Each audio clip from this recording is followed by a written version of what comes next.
പ്രഭാഷകൻ അധ്യായം 7. വിവിധോപദേശങ്ങൾ. തിന്മ പ്രവർത്തിക്കരുത്, നിനക്ക് തിന്മ ഭവിക്കുകയില്ല. ദുഷ്ടതയിൽ നിന്ന് അകലുക, അതു നിന്നിൽ നിന്ന് അകന്നുപോകും. മകനെ, അനീതിയുടെ ഉഴവുചാലുകളിൽ വിതയ്ക്കരുത്. 7 ഇരട്ടി നീ അതിൽ നിന്ന് കൊയ്യുകയില്ല. കർത്താവിനോട് ഉയർന്ന സ്ഥാനവും രാജാവിനോട് ബഹുമതിയും അപേക്ഷിക്കരുത്. കർത്താവിന്റെ മുമ്പിൽ നീതിമാനെന്നും രാജാവിന്റെ സന്നിധിയിൽ വിജ്ഞനെന്നും നടിക്കരുത്. അനീതി തുടച്ചു നീക്കാൻ കരുത്തില്ലെങ്കിൽ ന്യായാധിപനാകാൻ ശ്രമിക്കരുത്. ശക്തനെ നീ ഭയപ്പെടുകയും അങ്ങനെ നിന്റെ നീതിനിഷ്ഠ കളങ്കിതമാവുകയും ചെയ്യും. സമൂഹത്തെ നിന്ദിക്കരുത്.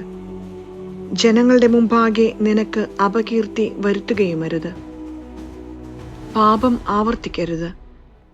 ആദ്യത്തേതുപോലും ശിക്ഷിക്കപ്പെടാതിരിക്കുകയില്ല.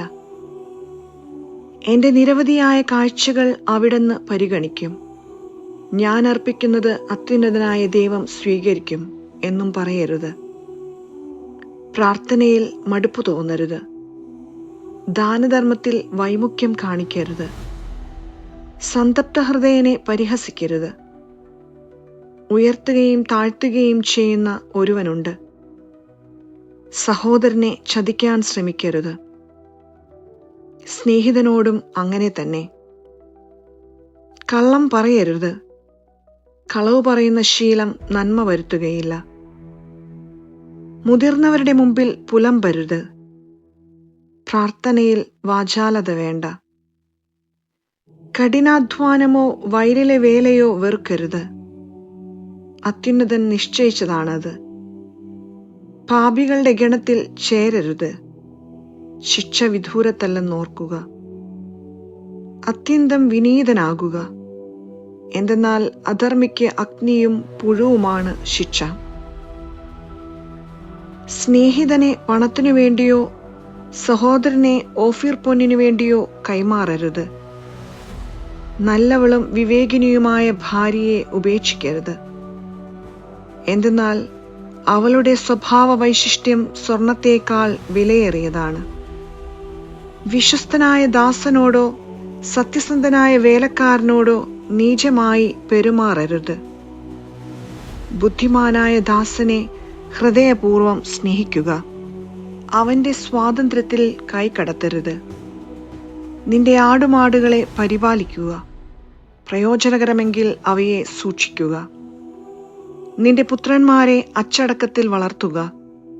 ചെറുപ്പം മുതലേ അനുസരണം ശീലിപ്പിക്കുക. നിന്റെ പുത്രിമാർ ചാരിത്രവതികളായിരിക്കാൻ ശ്രദ്ധ പതിക്കുക. അതിലാളനമരുത്. പുത്രിയെ വിവാഹം ചെയ്തു കൊടുക്കുമ്പോൾ വലിയൊരു ചുമതല തീരുന്നു. വിവേകമുള്ള ഒരുവന് വേണം അവളെ നൽകാൻ. ഇഷ്ടപത്നിയെ ഉപേക്ഷിക്കരുത്. ഇഷ്ടമില്ലാത്ത ഭാര്യയെ വിശ്വസിക്കരുത്. പൂർണ്ണ ഹൃദയത്തോടെ പിതാവിനെ ബഹുമാനിക്കുക. നൊന്തുപെറ്റ അമ്മയെ മറക്കരുത്. മാതാപിതാക്കന്മാരാണ് നിനക്ക് ജന്മം നൽകിയതെന്ന് ഓർക്കുക. നിനക്ക് അവരുടെ ദാനത്തിന് എന്തു പ്രതിഫലം നൽകാൻ കഴിയും? പൂർണ്ണ ഹൃദയത്തോടെ കർത്താവിനെ ഭയപ്പെടുക.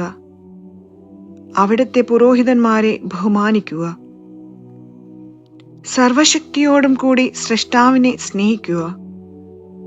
അവിടുത്തെ ശുശ്രൂഷകരെ പരിത്യജിക്കരുത്. കർത്താവിനെ ഭയപ്പെടുകയും പുരോഹിതനെ ബഹുമാനിക്കുകയും കൽപ്പന പ്രകാരമുള്ള വിഹിതം അവന് നൽകുകയും ചെയ്യുക. ആദ്യഫലങ്ങൾ, പ്രായശ്ചിത്ത ബലി, ബലിമൃഗത്തിന്റെ കുറക്, പ്രതിഷ്ഠാബലി, വിശുദ്ധ വസ്തുക്കളുടെ ഓഹരി എന്നിവയാണ് അവന്റെ വിഹിതം. ദരിദ്രന് കൈ തുറന്നു കൊടുക്കുക. അങ്ങനെ നീ അനുഗ്രഹപൂർണനാകട്ടെ. ജീവിച്ചിരിക്കുന്നവർക്ക് ഉദാരമായി നൽകുക. മരിച്ചവരോടുള്ള കടമ മറക്കരുത്. കരയുന്നവനിൽ നിന്ന് മുഖം തിരിക്കരുത്. വിലപിക്കുന്നവനോടുകൂടെ വിലപിക്കുക. രോഗിയെ സന്ദർശിക്കുന്നതിൽ വൈമനസ്യം കാണിക്കരുത്. അത്തരം പ്രവൃത്തികൾ നിന്നെ പ്രിയങ്കരനാക്കും. ഓരോ പ്രവൃത്തിയും ചെയ്യുമ്പോൾ ജീവിതാന്തത്തെപ്പറ്റി ഓർക്കണം. എന്നാൽ നീ പാപം ചെയ്യുകയില്ല.